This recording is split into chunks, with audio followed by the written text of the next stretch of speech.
Comment faire réparer un enfant qui est insolent avec son enseignante? Je vous donne un exemple. Imaginez un enfant qui vient de taper un camarade. La maîtresse lui demande pourquoi il a fait ça. Et l'enfant répond qu'il s'en fiche. Et donc quand la maîtresse lui dit qu'elle va prévenir ses parents, l'enfant répond de toute manière, je reste à la garderie, donc tu ne les verras pas. À quoi répond la maîtresse? Que c'est pas grave parce qu'elle fera un mot dans le carnet. À quoi répond l'enfant? Eh bien, je ne lui montrerai pas. Donc on parle d'un tout petit là, dans un exemple. Et une maman disait qu'il fallait priver cet enfant de récréation et qu'il range la classe de la maîtresse. Avec la maîtresse. Clairement, ça n'est pas du tout ce qui est souhaitable. Ça n'a rien à apprendre à l'enfant et encore moins à ne pas taper et simplement respecter le corps de ses camarades. Par contre, là, ça n'est pas le sujet. J'ai déjà traité sur le fait de taper dans une autre vidéo. Ici, je voudrais simplement attirer votre attention sur la réaction de l'enseignant et ce qui pourrait être efficace et vraiment aider l'enfant. Déjà, c'est de changer de regard sur l'enfant et ne pas interpréter ses actions de manière négative.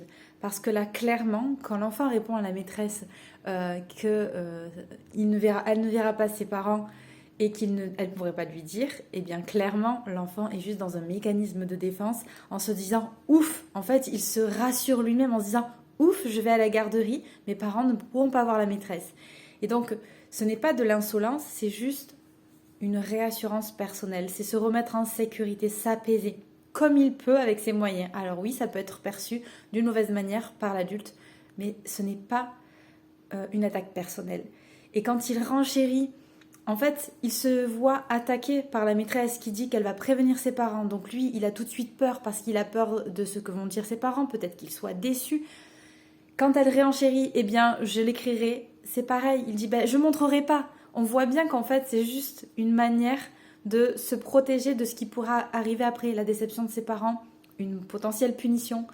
Donc, on voit que c'est juste éviter un désagrément, éviter quelque chose de désagréable. Donc là, quelle peut être la solution idéale?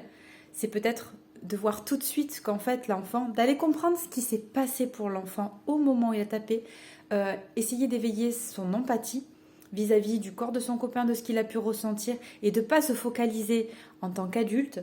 Et là, je parle donc pas que pour les enseignants, pour tout adulte qui a affaire à des enfants et qui les accompagne, à ne pas venir pour satisfaire son propre ego. Il a été insolent avec moi. En fait, on change de focus là. C'est de quoi a besoin l'enfant pour que je l'accompagne à ce moment-là. Il a besoin d'apprendre quoi et comment je peux lui apprendre ça ou en tout cas l'amener à comprendre cette chose-là. Et donc pas faire le focus sur comment il m'a parlé à moi. Et il ose me répondre en plus. Voilà, c'est vraiment quelque chose qui va être aidant.